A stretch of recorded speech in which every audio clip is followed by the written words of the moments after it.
So welcome back to the two-hand swing. I'll show you this at a 45-degree angle because I think that's going to be more helpful for you.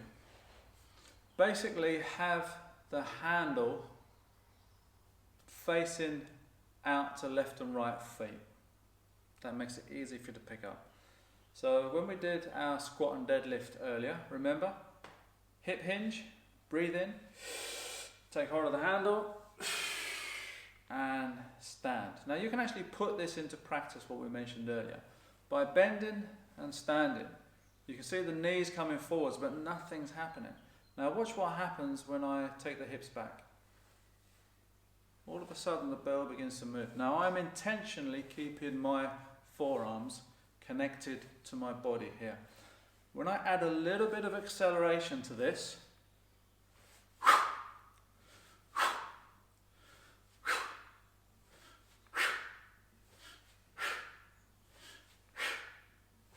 bring it to rest and down. You can see that it's exactly the same as the kiddies swing in the park. So what's going to happen is the mass is connected to this lever, the arm, and the actual pivot point is the shoulder. So the only way you can ever accelerate this weight is to pull the hips back and literally think of jumping, but without jumping.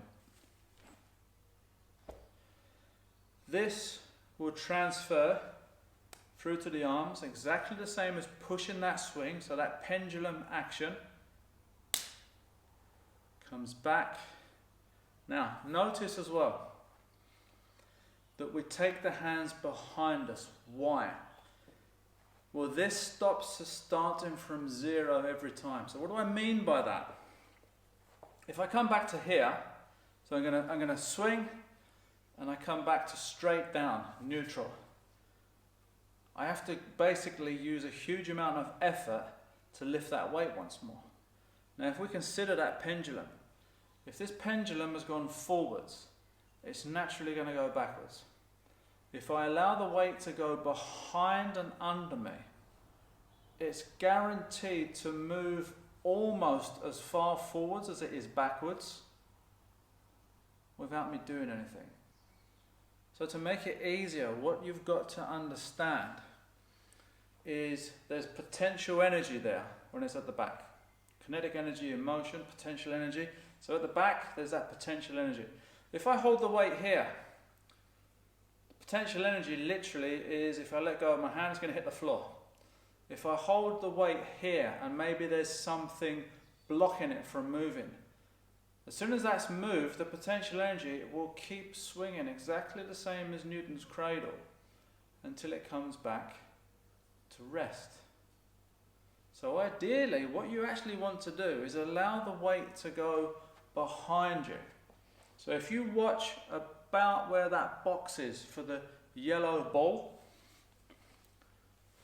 so instead of here and hefting it up, which is what you quite often see in gyms, there's this kind of squat and lift and back to zero, or even a swing from zero. Now, how can I accelerate it here? I'm going to have to use a combination of shoulders and from zero and up. It basically becomes a strength exercise rather than a cardio one. So what I'm after is watch that weight going behind, and accelerate.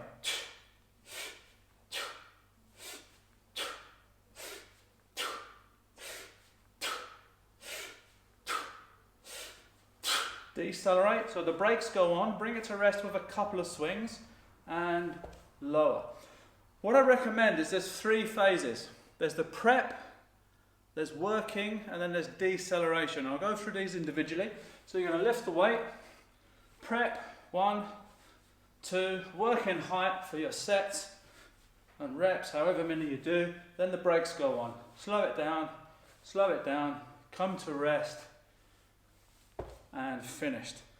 Rather than trying to reach head height from the floor, and then from head height, bring it back to rest. So the main thing with the swing, it's a hip hinge, as neutral a spine as you can get, shoulders slightly retracted, core braced, the outside edge of the forearm will meet upper inner thigh. What actually happens here is you get contact, and as you swing through, that leg action can assist. Okay, that leg action can assist. Trust me, when you're working for very high volume, you want every piece that you can claw back to get those numbers. The weight will come behind ever so slightly. When you add additional force to the potential energy that's already there, you'll start to knock it up to about chest, head height. There's no reason to go above head height unless you compete in CrossFit. Now, before you load your catapult and get ready to fire at me, I have taught at several CrossFit gyms and even been flown out internationally to Greece and Cyprus. And I've said to them, swing the way I teach you, overhead swing in your competition, and you'll thank me for it. Why? Because the overhead swing exists for one reason and one reason only. A judge counts a repetition when your bicep passes your ear. It isn't superior, it isn't better for your joint range, it doesn't produce more force. It exists because that is how they decided the rules of the exercise. If they'd have simply said, break parallel, nobody would be complaining. And I'll tell you why. I have gone into CrossFit gyms and I have said, swing 5 repetitions as I show you, mechanically efficient, based on posterior chain, power production, very, very good use of your engine. And then 5 overhead, and you literally see their face change. They realize it is an inferior exercise. And that's it. And that's the only thing I'm going to mention on it. I've got no problem against CrossFit, apart from 2 areas, overhead swing and Olympic lifting for time.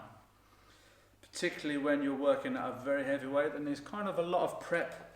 You know, you can bang out press ups, you can bang out squat jumps and everything else, but to actually rep Olympic lifts like snatch at a decent weight that often requires a mental focus and then away you go, I don't see the benefits of that. And that's just my opinion. If you disagree, absolutely fine.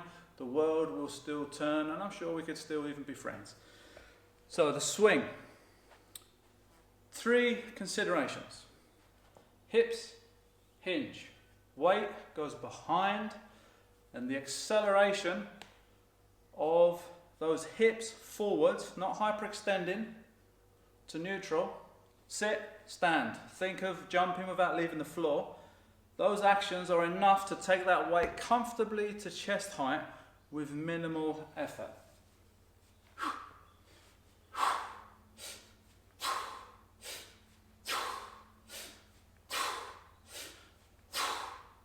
Bring it to rest, and down we go.